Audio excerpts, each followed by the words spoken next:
It's the weekend and you have financial questions that need answering. That can only mean one thing. It's time for Jill on Money, the show that takes the mystery out of your finances. Here's your host, Jill Schlesinger. Welcome, welcome. It's Thanksgiving weekend 2019. Woo!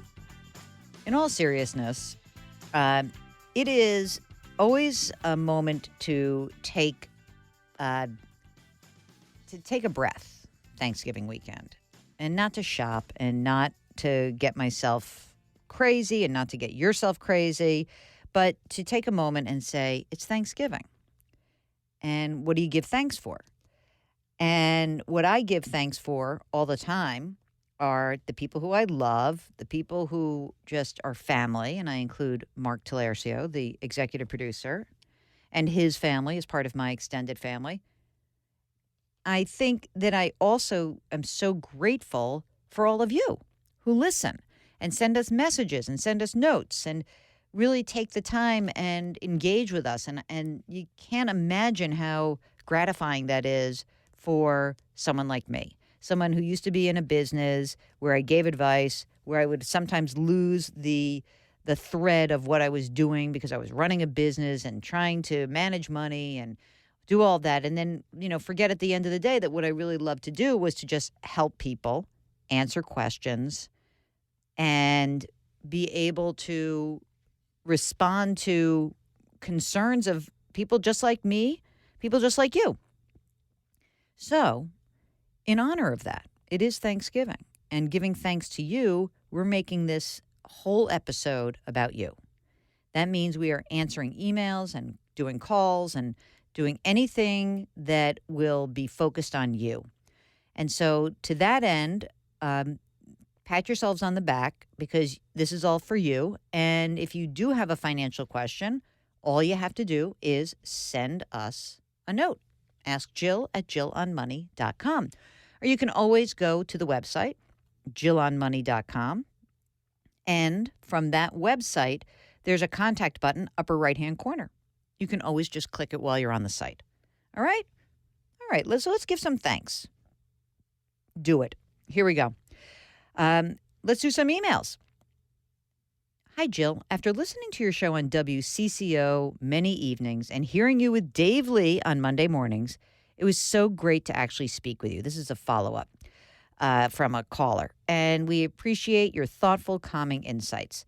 So this is Minnesota fans, Carolyn and Paul, who followed up with sending us some documents, and she detailed a lot of their investments. I have to tell you, this is fascinating to me because Mark and I were looking at these, the investment options. Sometimes when you guys do this, we just sort of privately have a conversation with you. And the reason we wanted to talk about this particular situation is that in each of the accounts that these folks have, there's about a half a dozen managed mutual funds and a half a dozen exchange-traded funds. So 12 different investments. That's a lot, guys.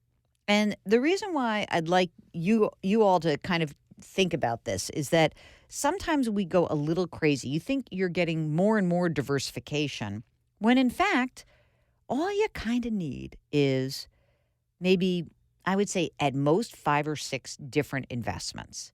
So you'll always have a money market account, your cash position. You'll have a bond, some sort of bond or fixed income investment. And that's usually the easiest way to get access to that would be just maybe an intermediate term corporate or general blended bond fund. You'll have a U.S. stock fund. You may have a U.S. small cap fund. You'll have an international fund. So now we've got 1, 2, 3, 4, 5 positions, right? And maybe you've got a commodities fund or a real estate investment trust, and that's kind of it. It's really all you need. And in my experience in doing this for so long, I just think one of the easiest ways to get all of that exposure is to either do a low-cost index fund, or you could do a low-cost exchange-traded fund. That's it. Meaning, like, you don't have to pay a lot. I'm not that into making sure that you have every single managed fund option. I don't think you need managed funds. Remember, the whole point of the managed fund universe is to be able to justify giving you a return that's going to beat the index. Well, guess what? No one does really beat the index. So maybe we should just stop that. Let's stop the insanity.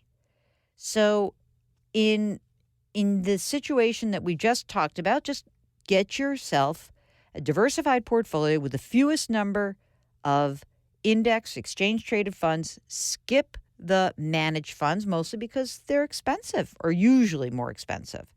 So keep that in mind. Okay, here is a note from Stuart.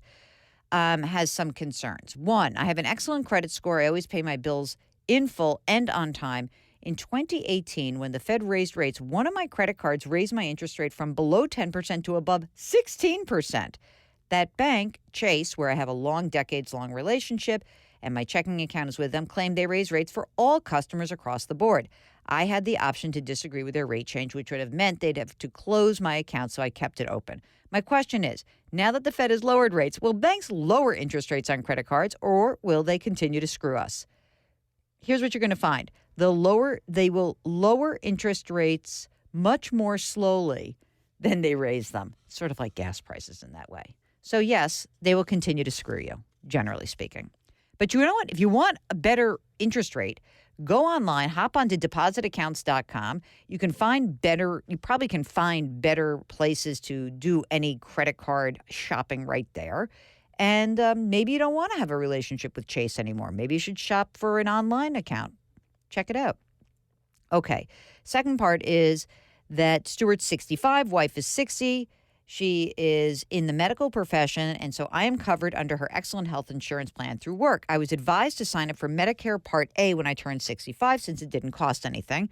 So I did it. I didn't sign up for Part B and was told there would be no penalty whenever I do sign up, which would be when my wife stops working. I keep seeing those long commercials on TV for Medicare Advantage plans, some of which have zero premium and zero deductible. Am I eligible for these Advantage plans? Is there any downside to signing up for one? You know, I bet you are eligible, but why would you do it? I think you don't need to do that. Stay on your wife's plan. Wait till you start doing Medicare B, and then you'll shop in sort of properly for the two of you and determine the best plan for you both. So I think don't do much. Stick with what you got. Dance with who brung you. Know what I mean? It's hard to make a case to just, jump around right now. Sounds like you're in good shape, actually. Okay? Okay, here's one quick question from Joyce, who loves the Saturday radio program. And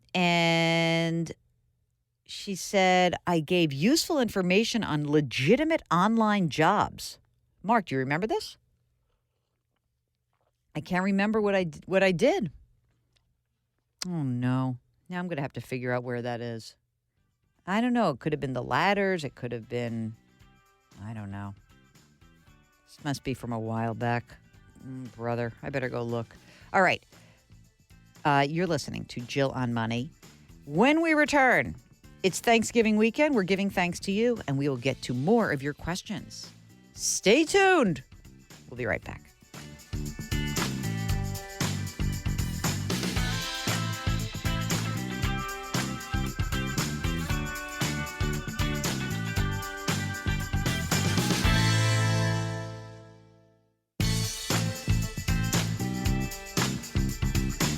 Back to Jill on Money, where Jill Schlesinger helps you take the mystery out of your finances. You're back. It's Jill on Money, and we are focused on you this Thanksgiving weekend. We are banging out questions. I don't know. Mark said there were like 80 or 100 piled up in our inbox that I had not done. So Thanksgiving weekend, giving thanks to our listeners and your questions. Michael writes, what do you think of the Wellington Fund for the long-term invest as a long-term investment versus an index fund or an exchange-traded fund like the Vanguard? He gave me the symbol. Okay. Here's the deal. All right. So he then goes on and asking this. Ready? Okay, here we go. my wife and I have about $2.6 million in retirement investments, $80,000 outside of retirement. Outside of retirement, we both work full time. I'm 67, she's 72. She is a flight attendant still working after 53 years. She takes Social Security. I'm getting half of her social until I take mine when I turn 70. I'll retire in 2 to 3 years. You ready for the net worth, Mark? Let's see. $5.5 million. That's a nice number. So home. They live in the Bay Area. Questions. We're thinking of putting 55 to 60% of our money in the Vanguard Wellington Fund, 45% in Vanguard Money Market Fund, and diversified U.S. and global bond funds. Bond funds, what we should consider. Should we consider hiring a financial advisor to manage our money because their fees are high? We don't know what to do. Okay, here's a big picture. In general, what I think, if you can, biggest picture is you probably have plenty of money. You don't have to worry about your retirement, but just run some retirement numbers to prove that to yourself. Okay, next. You've got a bunch of money that you want to invest. What is the best way to invest it? The cheapest way is for you to do it on your own. And as you said, you can go into Vanguard and you can just choose a few different index funds. The Wellington Fund is fine, but it doesn't seem to me like it's necessary if you're just going to put that money to work. And, I guess the Wellington Fund's maybe 0.25% a year, and the index funds are probably, maybe half that, probably less, 0.05, 0.1. So you could do that, okay? Or, you could actually you could sign up for the Vanguard service if you don't want to manage your funds. The Vanguard Personal Service Advisor, I think the minimum's like $50,000. You'll make that, and they'll invest the money for you. It's a pretty simple way to get a little bit of advice, and you'll get the whole portfolio done. And that's far cheaper than hiring any other service that you're going to get out there, like personalized service. So I think you might want to consider that. What do you think? I think that sounds like a good deal. So I would check that out. Okay, next. Jeffrey listens to the show and he says, it's really, really great. Thank you. I have 4 kids for whom I have saved money since they were little. I've had the money invested in various mutual funds, and over time they've grown to pretty decent amounts. My kids are in their 20s to 30s. One married without kids has $90,000. One married without kids has $90,000. The other 3 have $170,000 each. That's because someone used some for grad school. They make good salaries. The money's sitting in cash. I sold American funds about 2 months ago when it looked like things were going downhill pretty quickly. I've heard you speak on many occasions about robot-driven investments. That's what I just talked about, actually. Online investment platforms, So here's a question that is at the bottom of this from Jeffrey, okay? Should my kids ask our certified financial planner advisor of many, many years to start reinvesting in what has done well over the years, American funds, or move some or all to Betterment or other funds that other companies you might suggest? The money's for them to use when they need it. Thanks for your help. I look forward to hearing from you. Okay, Jeffrey. I would, unless the kids really do need the, long-term financial planning, I think that they would be fine going to one of these online platforms. And you can get some financial help. I want to put in a little bit of a plug that for a few different there's a bunch of different companies, but let me just put a plug in for one of them that I recently have run across. So there's Betterment. They used to be the sponsor of my podcast. Wealthfront. There's the one I just mentioned, Vanguard Personal Service Advisor. Schwab has a online advisory platform. And there's this new company that I have found called Facet Wealth, F-A-C-E-T Wealth, which I think was pretty impressive, where essentially people could get some advice by essentially working with a dedicated advisor, but people who might not necessarily get the advice that their parents get. So that said, I would give that a shot. Okay? Do it. Okay. Next up, who do we have here? Kenneth. I have a question regarding.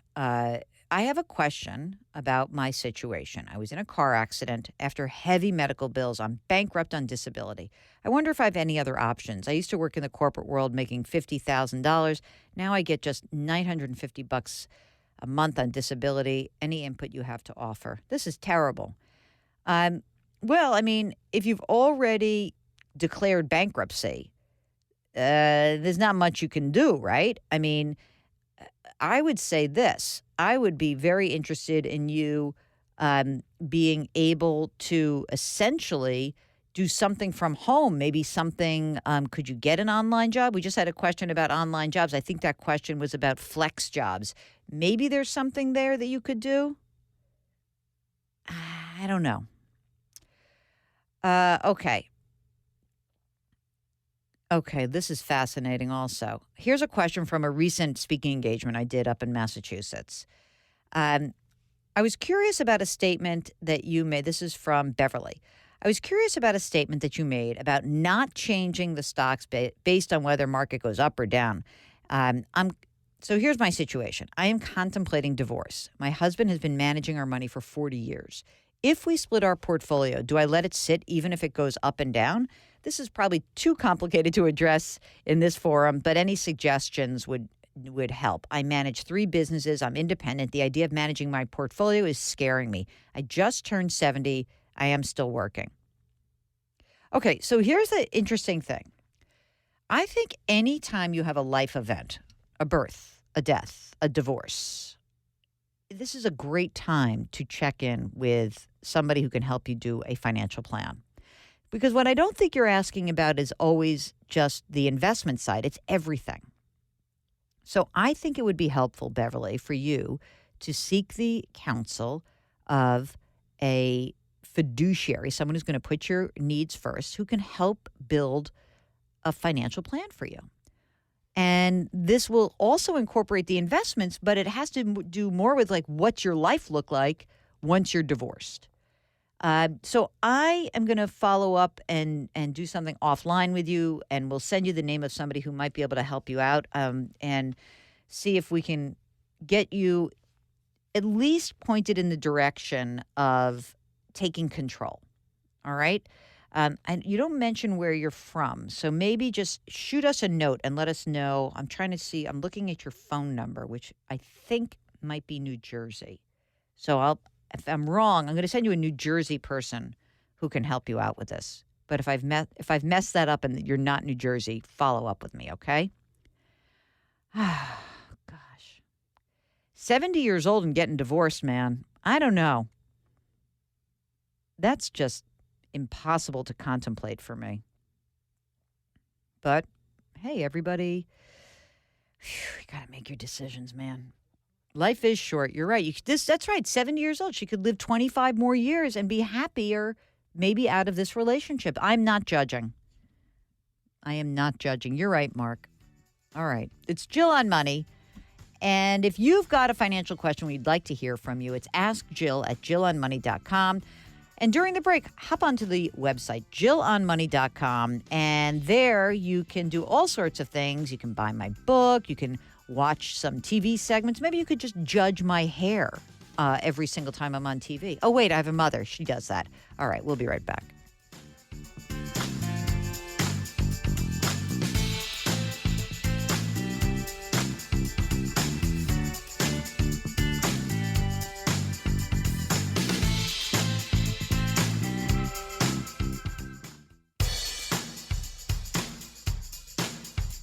Do I invest here? Should I put my money there? Jill Schlesinger can help you. Back to Jill on Money. You're back. It's Jill on Money. If you've got a financial question, we'd love to hear from you. Our email address is askjill@jillonmoney.com. All right, let's get through some emails. This is from Marcy. And Marcy writes, I retired early based on a medical condition. 10 years earlier than my projected retirement. Now my wife can't invest into... All right, wait a second. I'm confused. I have a feeling that someone wrote this with a different name, Mark. How can I write that? One email address. That's what it is. Okay. Let's start that. I'm sorry about that. Okay. So, wife cannot invest into employer retirement. I need advice how we can self invest. Husband is almost 55 years old, retirement eligible with federal government at 57. Wife is 41. Oh, and now receives Social Security disability. 529 established. Not sure we should make a Roth, and how to save for tomorrow without employer matching options help. Uh, okay. So I think that what you should do is you should absolutely use, I think you should use a Roth. And I think that you should both be actually trying to contribute to Roths. I think you probably should be able to qualify. I'm not sure. You didn't mention how much you earn, but if you can both make Roth contributions, I think that's what I would do before the 529 plan. I think that's probably going to be better for you guys. And I would do it in a no load, no really low cost place. So what does that mean? It means like a Vanguard. It means like a Schwab. It means T. Rowe Price, TD Ameritrade, Fidelity. That's what we're talking about. Very low cost options. Here's a note from Ed, who had an identity theft. Oh, gosh. It has devastated me to the point that I lost my home, my career, my savings. Oh, my God. On the verge of bankruptcy, I had a credit and identity theft protection. The company's given me a difficult time. What recommendations do you have? I think you need to nervous wreck. You've got to see a lawyer. That's what you got to do. I think that's the only thing you can do. That's where you're going to get your best. This is a legal question more than anything else. All right. This is a long email from Kelly. And here goes. Pay attention, gang. I recently got a beneficiary IRA because my father passed away. It's worth around $12,000. I own a condo in a building which has water infiltration issues, and I've got a special assessment, $27,000. I'm single, 51, no kids, no student loans. Financially, I'm doing pretty well. I've got a Roth IRA, $150,000, a 403B with $90,000, and $90,000 in savings. Stock and bond portfolio that is valued at $1.6 million. And a trust that is worth about $250,000. It pays 6% a year. I put about 50% down on my unit. Locations in the area. Given the some real estate speculation, my unit has gone up in value. My mortgage interest rate is 4%. Mortgage is $950 a month. Condo fee $425. Okay, here's the question. I got plenty of savings. I'm wondering, should I just liquidate the Benny IRA over time, maybe like 3 tranches of $4,000 each, and use that money to pay myself back for the paying of the special assessment? My investment advisor said just transfer it to the account with them. I decided to keep it separate for now. My advisor gets an annual flat fee of $10,000 for the $1.6 million account and the Roth. And I have additional stocks. Going to retire soon. Okay, what do you think? Just liquidate and thank my father for helping me defray? Thank you, Kelly. What's funny is that this is essentially a question that it's like all the same money. It doesn't really matter. I mean, if you want to be tax efficient, you can spread, you would roll the IRA. But if it doesn't really matter to you and you just want to pay the tax due and use that account, it's fine. But you have cash. You could just pay this assessment out of cash flow. So it doesn't really matter. Whatever you want to do. How about that? That's a long way around. You got a lot of money. You can afford where you are. Then pay the assessment and move on with your life. It seems fine to me. All right, let's see. This is from another longie here, Mark. Jared. Jared writes, let's see, I have to scroll up. My family's having difficulty with required minimum distributions on an IRA. 2 qualified IRAs in my father's name with my mother as a beneficiary. 2 IRAs in mom's name with my father as beneficiary. 1 non-qualified IRA in my mother's name. My father was born in 1948, 71. My mother was born in 1952. She passed away in 2017. I just learned that required minimum distributions from my father's IRAs should have been withdrawn and reported as income on his 2018 tax returns that were filed in April 2018. Financial advisor never notified of this. We never received letters from the financial company. The advisor has since determined that RMD letters were sent to our home directly from the company. We never received the same. Okay. There is a 50% tax penalty on untimely RMD, which is bad. What can we do to fix this? Okay. Here's a question. The answer is you're going to go talk to to an accountant who's going to help you draft a letter to the IRS, and you're going to beg for mercy and see if you can get the fee waived. So that's what I would do. I would first talk to a qualified, certified public accountant, CPA, or a tax preparer, and help them with this process. Okay. And I'm not sure I think the financial advisors really got your back. So I don't know. Separately but relate. So that's what I would do. Write to the IRS, get that paid, and get going. Then there seems to be a 5-year permissible without responsibility for RMDs. In some, I believe it would be advantageous to let mom's accounts grow without withdrawals. You know what I think I need? I've asked our accountant. She too is saying that any of mom's IRAs can't stay in her name, but what she's saying differs from what the financial company has informed me of. In some, I need a better understanding of this. Okay, here's what I would do. Number one, you need a second opinion. So I would get a separate CPA and a separate financial advisor to come in, pay him by the hour, and get a separate opinion. And hopefully maybe you get someone who's like a team, the two people. That's what I would do. Okay? So Jared, good luck. And I hope that this is very thorny, but you definitely need a second opinion from both sides. Okay, it's Jill on Money. Even thorny, complicated questions, we're willing to help you out, but I will punt to experts when necessary. Send us an email. Ask Jill at JillOnMoney.com. We'll be right back.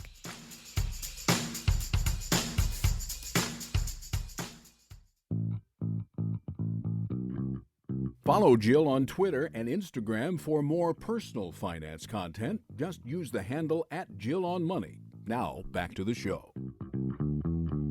You are back. It's Jill on Money. It is Thanksgiving weekend, so that might mean you're rushing around and spending a bunch of money because you are sandwiched between Black Friday and Cyber Monday. I wouldn't be doing my job if I did not help you try to stay on track this holiday season. So if you're just beginning, and maybe you're listening to this at home or before you even get out, I do think it is really helpful to go back to last year, figure out what you spent, who you spent money on for those gifts, and maybe even have a little separate list of the tips that you have provided, or maybe, your service providers, right? Babysitters and teachers, and maybe your folks who are helping with your lawn care, whatever. Now you've got a basis for your list this year. Santa does it. Why shouldn't you? Next is the hard part. You have to assign some dollar amounts. Oh, by the way, don't forget about this. The cost of entertaining. Did you see this, Mark? It said something like the average Thanksgiving meal came in at $49. Mark says that is such baloney. He can't believe it. I mean, maybe it is somewhere, and maybe it is as broad, but I cannot imagine. There's just so many times I'm in the supermarket and I drop $50 on nonsense. Maybe if you did do Thanksgiving, you can project what your next holiday meal is going to be and really use that number. Forget about what the average is. Hey, don't forget, experiential gifts. They do tend to be the most memorable. Mark happened to highlight this from my blog post about holiday shopping 2019.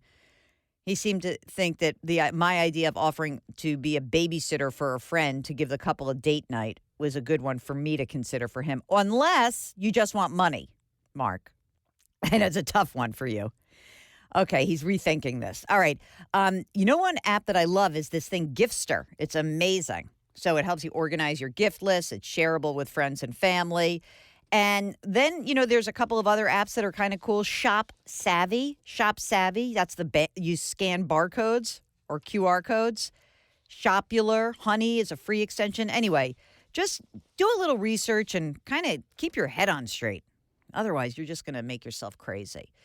Okay, let's get to some emails. Karen writes that her 10-year-old grandson is always asking about finances. He's got his own savings account. He always puts a fraction of any money earned into that account. He's got over $1,000 in it. Well, that's better than most Americans, I think. She says we started a little portfolio of stocks when he was born. He always wants to go over his statement when it comes. He now wants to open a checking account. I'm not sure if this is wise or even an option at his age. I don't think it's necessary. Okay, what advice would you give him to steer him in the right direction? You know what I would do? I would get my friend's book, Make Your Kid a Money Genius, even if you're not. Beth Kobliner, you may have heard her on the show, Kobliner. Beth Kobliner, Make Your Kid a Money Genius, even if you're not. That's a great place to start. So hopefully that'll help you and him out. Okay, Meg writes that her daughter graduated from college last spring.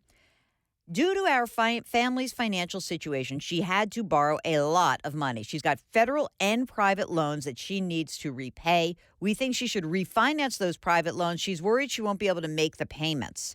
Who do we turn to help us figure out the best options and to get her payments down low enough so she can pay them? Do I send her to a credit counselor or do we go to a bank? No and no. It's overwhelming to us. You know what? Do me a favor, please, Meg. Let's get Meg on can we get her to try to come and talk to us so we can get a game plan together? Meg, Mark's going to shake you down and see if we can just get you on the phone. It doesn't even have to go to broadcast. I just want to hear more about what's going on. All right?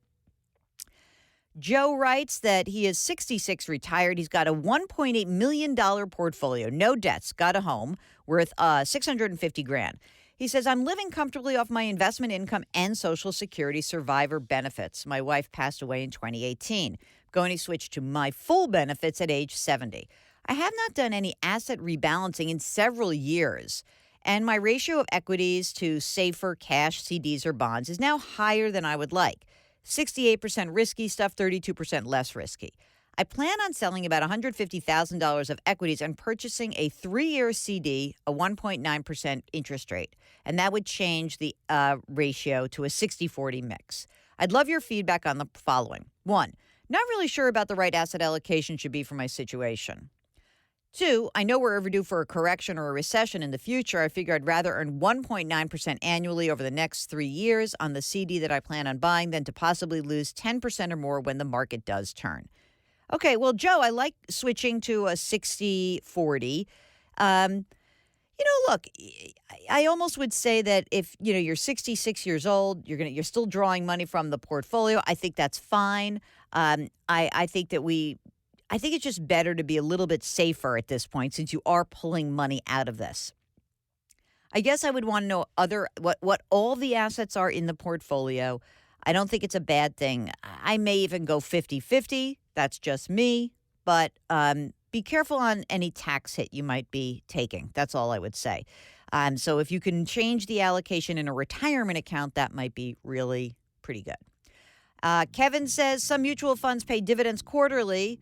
Other funds pay dividends yearly. Taxes have to be every year on the dividends, not held in an IRA. So if I put money in a fund, that will I be buying the yearly dividend? Would I get the entire yearly dividend? Well, it depends. If you're talking about distribution, you have to be careful about that. But if you buy them now, you will get the whole year if you hold them for a year. Okay.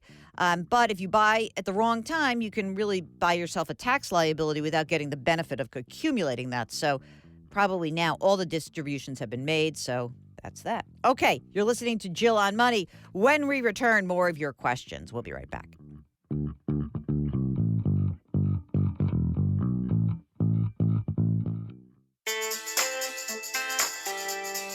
You're back. It's Jill on Money, and it's Thanksgiving weekend. And if you've got a financial question, we'd love to hear from you. Ask Jill at Jill on Money is the email address. Don't you like how I have jerry-rigged this stand-up desk, Mark, which I asked for, which they would not give me? I just basically have the microphone resting on a monitor, and I'm standing. But, one must save the back. And sitting for hours on end, not good. Okay, let me get back to you. This show is about you. We are answering your questions. If you have a financial question, our email address is askjill@jillonmoney.com. Our website is called jillonmoney.com.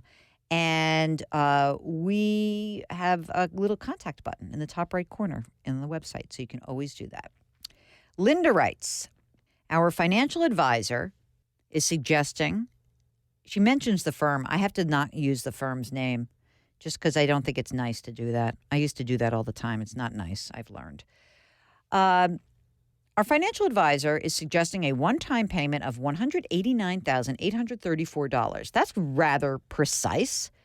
For myself, this is for a $500,000 variable universal life insurance policy. With a okay. I received a $900,000 inheritance. He suggested this would be a way to avoid paying a lot of taxes. I listened to you on WCCO on Saturday mornings, and I know your feeling on insurance. How much of this money will go to fees? Is this a good idea? This policy will become a modified endowment contract in year one and will remain a MEC for the life of the policy. Any feedback is greatly appreciated. Mark, is there a klaxon horn that we can play for this particular question? I'm going to give him a second to find that, and he'll tell me when it's ready.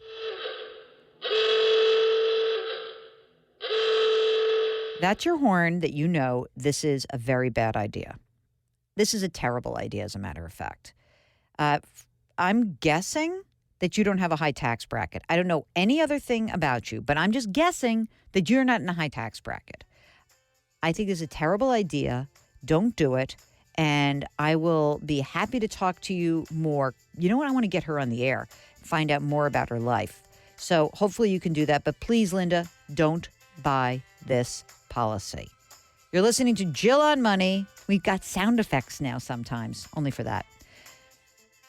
If you've got a question, give us a holler. Ask Jill at jillonmoney.com. We will continue with the show right after this break.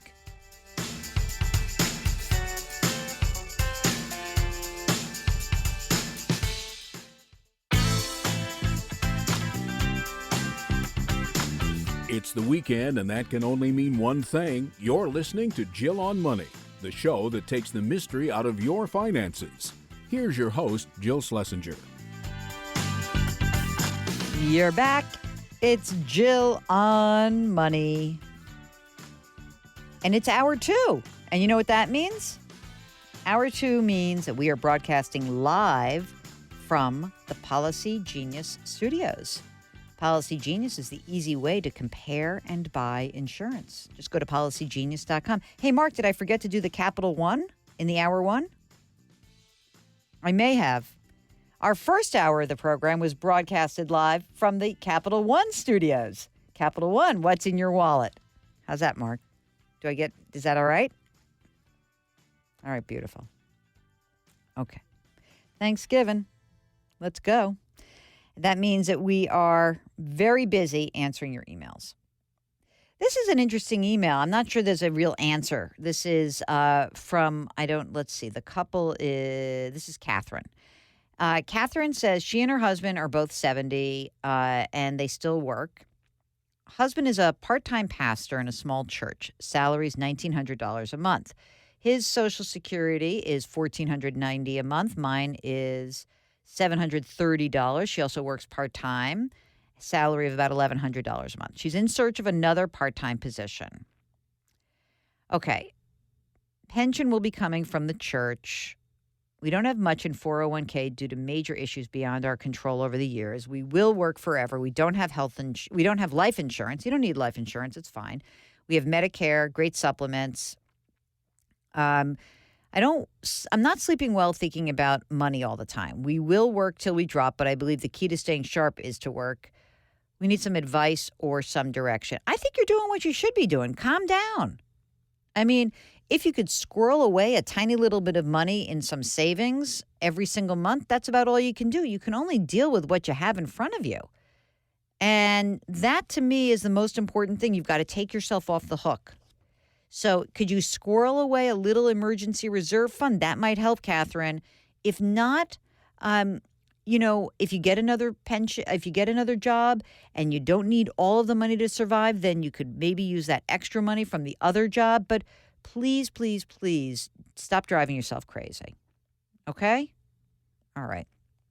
Here comes a pension question from James. Howdy, Jill. I like howdy. A friend of mine, who's an ardent listener, suggested I reach out to you with this question. I work for a public university, and when I was hired, I was put on the pension plan. 2 years in, there's a massive reorg, and I now have the option to change my pension to a 401A. The pension takes 12% of every check I get. It's matched with an equal university contribution. And in return, I get, X percentage based on years of service, average 10-year salary till I die. I will have hit 30 years of service when I'm 57 and can expect about 70% of my average pay for the aforementioned time period. Okay. From what I understand on the 401A, it's sort of like a 401k. The employer has a lot more say in how your money is invested. That one would take 7% of every check, also unmatched with an equal university contribution, blah, blah, blah. In addition to these two plans, I also have access to a 403B and a 457 as supplementary retirement plans. My current idea would be to swap the pension into the 401A and invest the immediate 5% gain in the 457. What do you suggest? Mark, what do you think I'm going to suggest now that you're a CFP? So this is basically shifting from a guaranteed pension into a plan that has fewer obligations by the employer. I'm sticking with the guaranteed too. That's what Mark says. I am sticking with that pension plan. I wouldn't move it. I think that you certainly could, if you have some money, you could certainly extra money. You could do supplemental retirement in the in the 403B or the 457. I have to see what the options are for both, but I like guaranteed pensions, okay? And my experience with pensions over time is that whenever you actually get a option to do something that seems kind of good for you, it's usually better for the employer. That's my thesis on life. Len writes, I've got two accounts with an investment company that is closing, a Roth and a regular investment company. The company has all my funds with Fidelity. I'm told I can switch these to retail accounts, handle it myself, or find another investment advisor. I also have other investments with another firm because of the fees charged. I was thinking about doing this on my own. I have a brother that can help me. He used to work with the investment company that's closing. Help and guidance appreciated. I have no financial experience. Okay. So here's number one is if you have no experience at all, I do think it might be helpful for you to go with a place that's going to give you some guidance. And that might be one of these robos. Again, we talked about this in hour one. Betterment, Wealthfront, Vanguard Personal Service Advisor, Schwab Intelligent Portfolio. If you are going to do it yourself and you're going direct to Fidelity or T. Rowe Price or TD Ameritrade, and your brother really knows what he is doing, that's one thing. But it may be better for you to establish a relationship, get it set up, learn about it without damaging potentially your relationship with your brother. Not that that would happen, but I've heard. Linda writes she is a widow and she's 69 years old and thinking about buying a house. I'm not rich. I've got reasonable income. I live in a double wide. I like saying that. Double wide that needs fixing up. My husband passed away 6 months ago. Family and friends say it's too soon. Yeah, I think that, Linda, try not to make big decisions quickly after something like that happens. And don't feel like you have to sell and buy. Maybe if you're going to do anything, you rent for a little bit. Maybe. So, just saying, try to take it easy. Much better to wait a year or so. And here's a note from Merle, who tried to get a credit freeze at Equifax, and they couldn't identify me. And I don't feel safe doing this. What do you advise me to do? I'm 82 years old. I'm trying to be cautious. You can freeze your account online, can't you? Oh, maybe she doesn't want to go online. She called.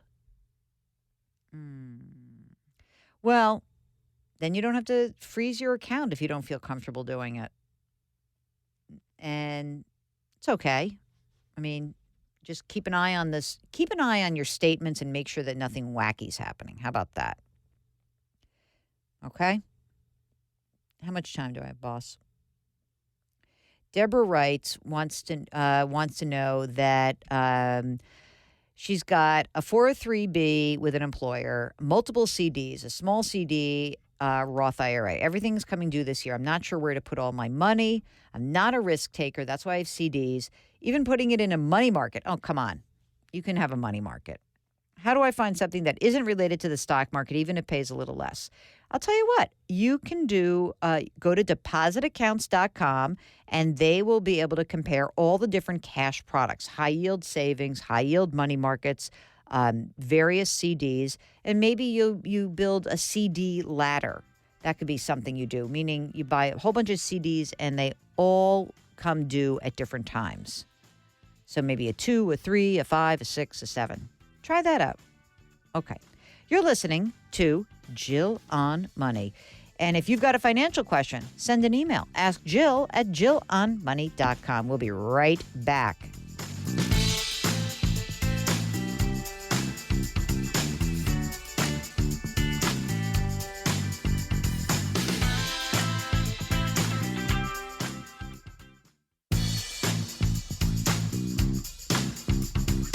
Welcome back to Jill on Money, where Jill Schlesinger takes the mystery out of your finances. You are back. It is Thanksgiving weekend. I'm doing a little dancing in the studio. Remember when we used to have all that great music, Mark? I mean, I love Goodman's music, but I kind of miss having a little disco now and then. No variety. You just get variety in me. That's it. We are answering your questions. It's Thanksgiving weekend. We are giving thanks to you. And I can't tell you how much it means to us that you send us emails. We try to get them to them as quickly as possible. You know, Mark, maybe our goal should be that by the end of this year, we get caught up. Then if I go away for 2 weeks in March, which I'm planning to do, you'll get slammed again. We'll have sort of I don't know, I'm thinking year end. Maybe we get totally caught up. Is that possible? Mm-hmm. I think we could do it. I'm jamming right now. Things are good. All right, let me shut up and get to the actual questions then. Nancy writes, I have a $63,000 Parent Plus loan for my son's education. You know what, Mark? I'm going to throw up right now reading this. I'm so mad. Let me start again. Nancy, I'm breathing deeply. Okay, here's the deal. I have a $63,000 Parent Plus loan for my son's education. I'm working full time. I'm 65 years old, and I own a home. The interest rate on the Plus loan is 6.8%, and the principal never goes down. I have a 5-year adjustable rate mortgage on my home. It needs to be refinanced by 2021. Should I go ahead and refinance, take $63,000 and pay off that loan? I'd love to retire someday. It looks like not until 70. I'm divorced, and I have an annuity that I can draw from when I am 70 years old. 401k's got $90,000. My current mortgage rate is 3.5%. My son is paying off his student loan, so he is not a viable option. Mark, I'm not happy about this. Okay. Yes, I do think that you have to refinance. You don't give me the value of the home or the outstanding mortgage amount. But here's what I think you're going to do. I think that you are going to, interest rates have come down over the last year. You've got to lock down this arm anyway. So the question really becomes what you can afford. I'm wondering if you could get a quote. This is what you want to find. You want to find a 30-year fixed rate mortgage. I know you're 65, you don't want a 30-year loan, but you need to get the payment down. So can we get you a 30-year fixed rate loan for the outstanding mortgage balance, add in the $63,000, and maybe it's a 3.75-ish rate? Can you afford that? That's what you're going to be shopping for. But this is really unbelievable because it just proves that research that came up earlier this year that the fastest growing segment of student loan borrowers are those over the age of 65. Oh, gosh. I mean, too much. We have to stop this. We just have to stop this. It's like a contagion, Mark. It's terrible. Okay. This is from James. My wife and I are retired. I'm 70 years old. My wife is 72. I receive a pension, $3,700 a month net. My wife has Social Security, which is $267 a month net. So they got $4,000 a month coming in. They've got $400,000 in a bank savings account, and we need to put our money into something that will grow safely. Growing safely. Let's just think about that for a second, okay? We'll get back to that in a second. We've got no outstanding loans. Our house is paid for. Monthly expenses, we call it about $2,900 a month. I receive no Social Security income. I need your advice on what to invest this $400,000 in. Well, I mean, you've got $4,000 coming in. Your outflow is even $3,000, so you have a net $1,000 a month, which is good. When you say grow safely, I always feel like that is one of those loaded questions because growing safely has a different connotation to different people. Are you saying that you cannot handle an up or down ever? Are you saying that the only thing you would consider doing with your $400,000 is to put it into a safe cash or cash equivalent account, a bank CD? Or are you saying that you could potentially look at the idea of having a conservative investment portfolio? So we need a little bit more information. If you are interested in a conservative portfolio, very conservative portfolio, you would have to figure out who's going to manage it. And if that's going to be an advisor, that might be an investment house. But it's really important that you are clear about whether or not you can really take being an investor. If not, check out depositaccounts.com, see what you can find out there, and maybe you can get some higher yielding products. But that's what I need to know. Really, are you talking about investments or just real safety? Okay, Kelly read an article I wrote in a community newspaper. She says, I'm naive when it comes to investing. I'm 50 years old, recently divorced, zero debt. We settled the divorce with me receiving $150,000 tax-free. It's all cash. It's sitting in a bank. What? A bank safety deposit box? Cash? Wow. I'm going to use $50,000 to finish buying my forever home. I don't work. I'm capable of working. I live simply. And my father's done well investing. His opinion was mutual funds for the majority of the $100,000 left. He did, however, suggest that I should look and ask for other opinions. So here I am. Let me know if there's any other information you need to know. Thank you in advance. Okay. Well, I mean, I think what might be interesting would be for you to go talk to a fee-only financial planner before you start mucking around with the $100,000. And you could do that. Maybe get you're 50, so we need to figure out how is this. You need a game plan more than anything else. So you can go to NAPFA, NAPFA.org. See if you can hire someone to do like a retirement plan for you, just a general plan so we can get you on track. Okay? I think that's important. Okay, here we go. Barbara listens to the show on WCLO in Janesville, Wisconsin. She and her husband have been advised by an elder care attorney to move some of his funds out of taxable accounts and into after-tax accounts in order to protect me from becoming destitute in case he has to go to a nursing home. Ay. Can I get a second opinion on this? What do you think? I mean, they're 77. They've got long-term care policies that would cover $300 a day for 3 years. I wouldn't move a thing. I think that you don't need to do this. I don't understand. Move some of his funds out of taxable accounts to protect me from becoming destitute. Well, but you've got long-term care policies. So why do you have to worry about becoming destitute? You're protected, aren't you? I might be missing something. Send me a follow-up because I don't think you should be moving anything around. First of all, if you're not going to, is he trying to get you to qualify for Medicaid? You've got assets. You've got a bunch here. One, two, maybe there's a couple $100,000 here, 300,000 between the two of them. Maybe he means move it into your name. I don't know. This doesn't seem smart to me. And if you have a long-term care policy, I don't think you're going to have to do this. I get a second opinion. That's what I would do. This does not seem like the smartest idea in the world.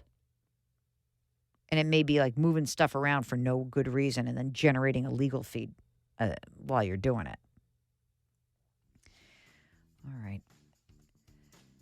Okay. I really have to calm down. I'm still stuck on that other question from way back when about the money that's going into the variable universal life policy.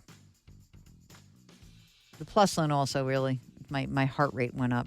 Okay, it's Jill on Money. We take the mystery out of your financial life, but only if you email us and tell us what's going on. Ask Jill at jillonmoney.com, or when you're on the website, jillonmoney.com, just click on the contact button. All right, it's Thanksgiving. Giving thanks to you. We'll be right back.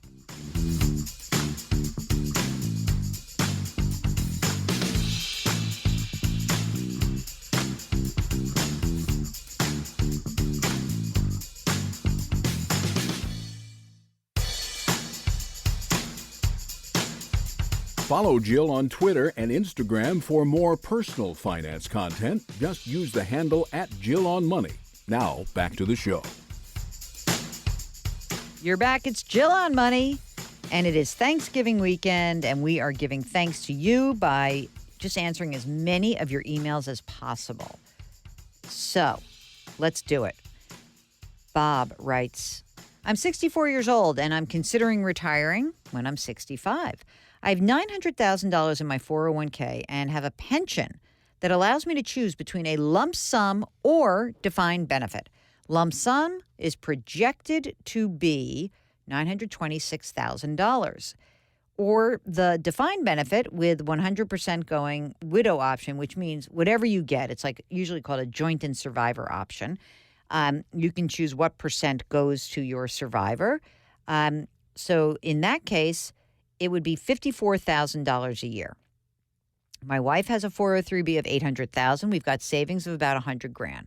The pros give me conflicting advice as to which way to take my pension. I am torn. I also can take it as a combination of lump sum and defined. Seems like such an important thing to get right. Can you give me advice to help me make this important decision? Yes. Do you know what?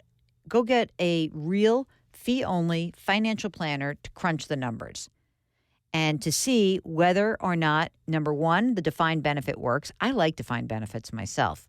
And presuming that the pension is funded and that you're not working for a municipality that's going broke. But what I'm not sure about is whether it makes the most sense for you to get the option where it's 100% to your wife because she's got her own earnings and she's got her own pile of money. So I think you need a fee-only planner who can run the numbers for you and give you the advice. And if you want, you can go to NAPFA, NAPFA.org, or you can tell me where you are coming from, and then maybe we find somebody in your area. That's what I would do. Marianne writes, the reason everyone thinks there's going to be a recession is because almost every finance writer and commentator says so daily.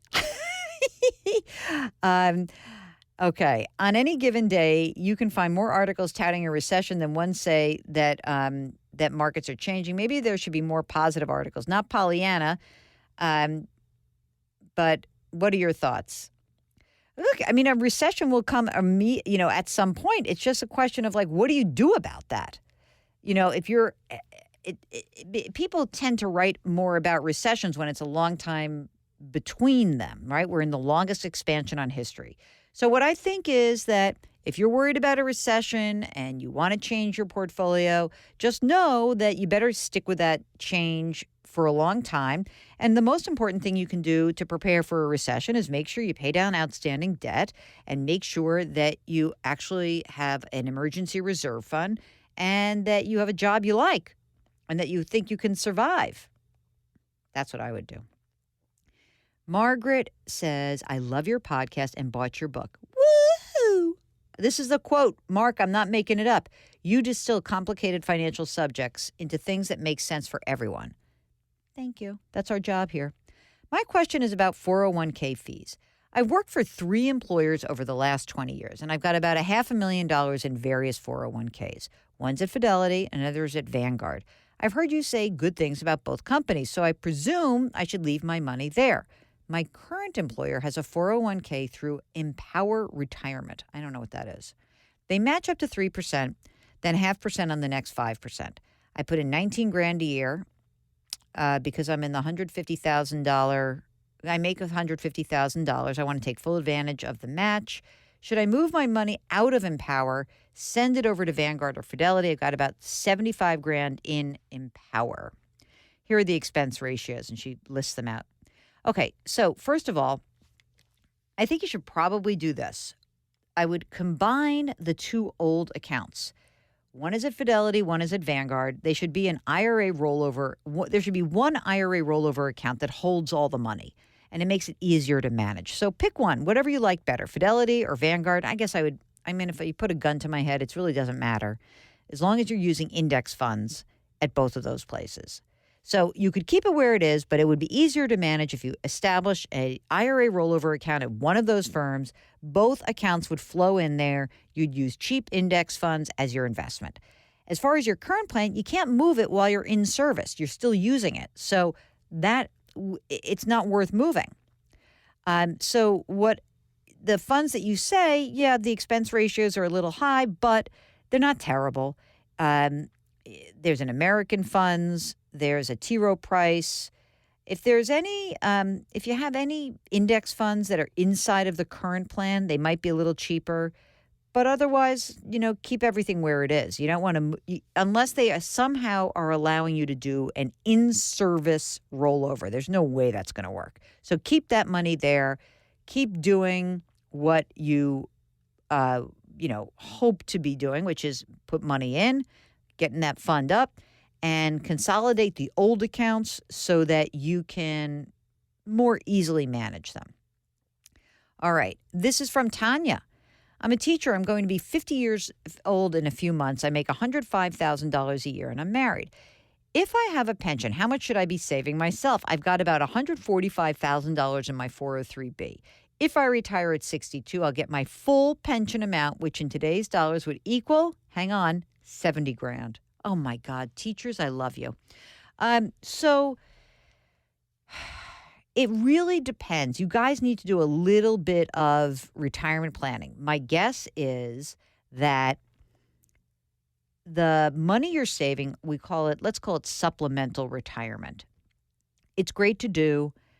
Depends on I don't know if your husband is also saving money. So I think that what might be worthwhile is to go look at a retirement calculator, and maybe you don't have to put as much money into the retirement plan. Maybe there's some non-retirement fund you want to use. Maybe you guys could use, maybe there's a Roth option, depends how much he makes. So I need a little more information, but I think at the very least, a good thing to do would be to just run a retirement calculation. It's good peace of mind for you. Okay? All right, it's Jill on Money. If you've got a financial question this Thanksgiving weekend, send us a note. Ask Jill at jillonmoney.com. We'll be right back.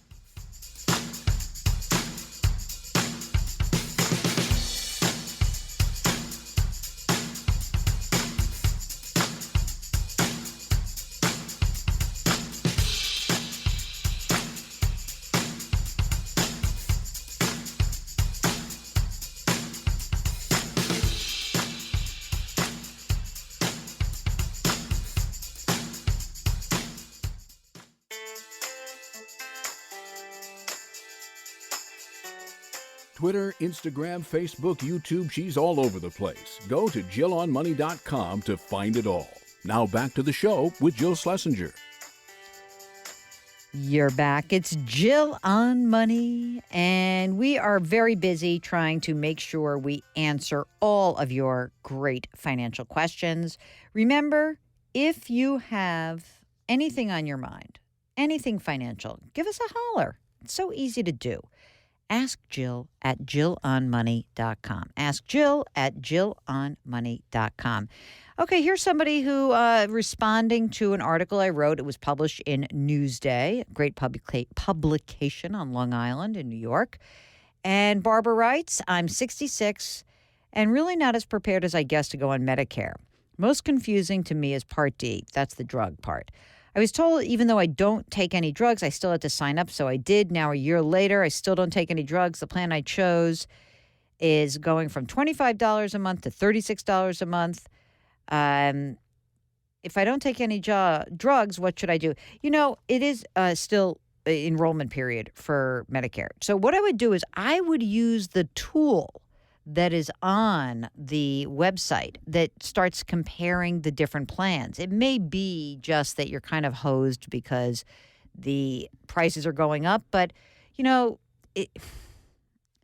I know it's not going to be helpful for you to hear me say like, oh, it's not that much money, but I know it's a lot to you. But use the tool that's on the Medicare website, and you may be able to find a better option for yourself. So hopefully that will work for you.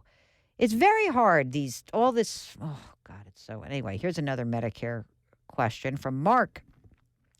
I'm a Medicare participant. As a New York State teacher, Empire becomes my secondary insurance. As of yet, I've not begun collecting Social Security. I've been in touch with my school district. I've spoken to several friends on Medicare. I'm still confused. I'm told that I'll receive a rebate from Empire as it has now become my secondary coverage. Some say I get a rebate from Medicare B. Others say it's an adjustment. I'm confused. Can you help explain? I wish I could, but I'll tell you what. In my humble opinion, the people who know the most about this are people who have already been retired. So you're a retired teacher. I would talk to the folks in your union, and I would get a little bit of a crash course from all the people who have the same experience as you do. And I don't know where you taught, but interestingly enough, I might know somebody who could help you. But anyway, call your union rep and get a little more information. I don't know all the details when you have both of those things. Okay, this is from Joyce, who read some articles. She says, I'm curious why a person can't use HSA funds to pay for healthcare premiums for commercial insurance. I don't know. It's the rule. It's the whole, HSAs. I agree. It doesn't seem right. It's almost like, don't we want to encourage people to save for supplemental costs that they're going to encounter? And the answer is that those HSAs are only available if you pair them with a high deductible health plan. I know it seems nuts to me too, unfortunately. Okay, so this is from Addie, who says, so many people have focused on the cost of Medicare for all, how to pay for it. One very important fact was brought to my attention by a doctor. If the government adopts Medicare for all and sets the payment schedule as it stands now, many doctors will leave their practices because they will be unable to pay their employees an earned standard of living that compensates them for the cost, time, and effort. We'll have a shortage of doctors now. We have a shortage of doctors now, and it could get worse. You know what, Addie? I think that's an interesting point. I heard someone else talk about this. Who did I hear talk about this? Maddie Iglesias on the Weeds podcast. They talked about, some of the unintended consequences might be that not so much in a city, but I think in some rural areas where you are already seeing a big problem is that you might have fewer doctors available. I don't know. It could happen. No way to predict it. But yeah, you're right. Okay. Question is here from Ray. Can you get old enough that you don't need to concern yourself with a credit score anymore? Basically, I'm 68. I'm still working. I don't want to own a house. We rent. Our van is 13 years old. We keep it up. We make $122,000 a year. So do old people need to bother with a credit score? The only reason you need to bother with a credit score is if you need to get credit, and maybe you don't need to worry about it as much. The only thing I look at is you still need to look at that credit record just in case someone has stolen your identity and there's new stuff being new accounts opened in your name. That I would keep an eye on. Okay? All right, Mark, what's my time here? 1 minute. Let me see if I can do this. Patricia, after doing correct required minimum distribution from my 401k, some genius at the plan administrator checked the box for total distribution without my authorization. I'm told they can't do anything to fix this. Reissue a corrected form to the IRS. I checked they sent me. I've not deposited. I should not have to pay tax on this. She's right. She's right. So what can I do to force these incompetents to fix their mistake? Go to the plan provider, maybe get a lawyer on the phone with you, and start getting your nasty on, because that's baloney. So I would probably get somebody to just be on the phone with you and get high enough into the food chain that you get this reversed. This is crazy. Of course you shouldn't pay for this. Ugh. Nonsense. Anyway. All right. You're listening to Jill on Money, and we are answering your questions. We are right in the middle of it. If you have a financial question, give us a call. No, don't give us a call. Give us a holler, though. Ask Jill at JillOnMoney.com. That's the email address. And you can go to the website, JillOnMoney.com. There, you can buy my book, The Dumb Things Smart People Do With Their Money. Holidays just around the corner. We'll be right back.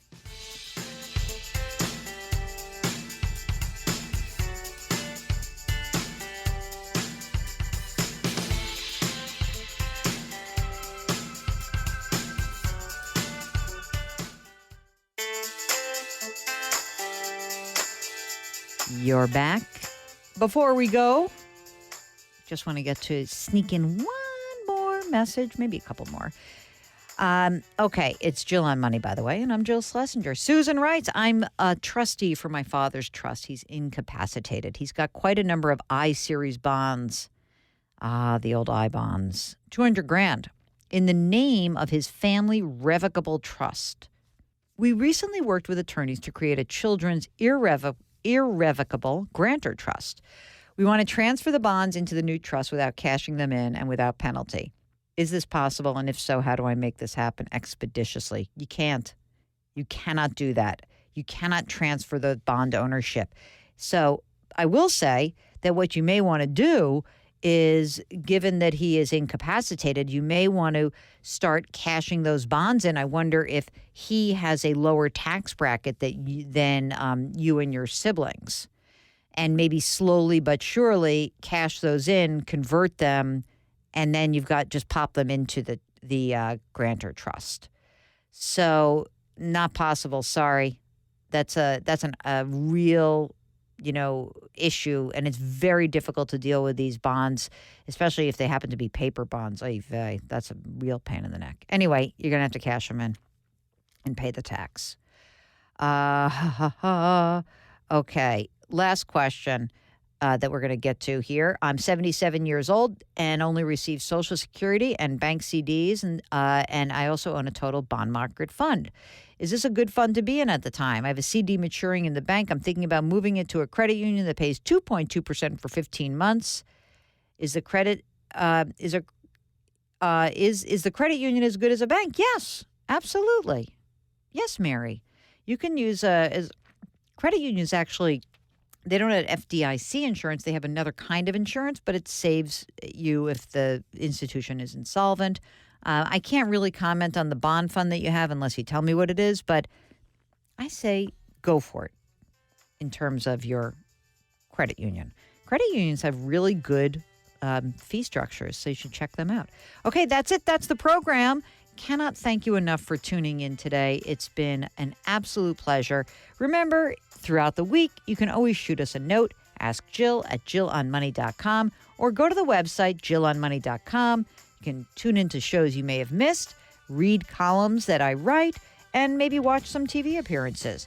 There, if you've got a question, contact button, upper right-hand corner. Go for it. JillOnMoney.com. Thank you for listening. Have a great week. We'll catch up with you next week.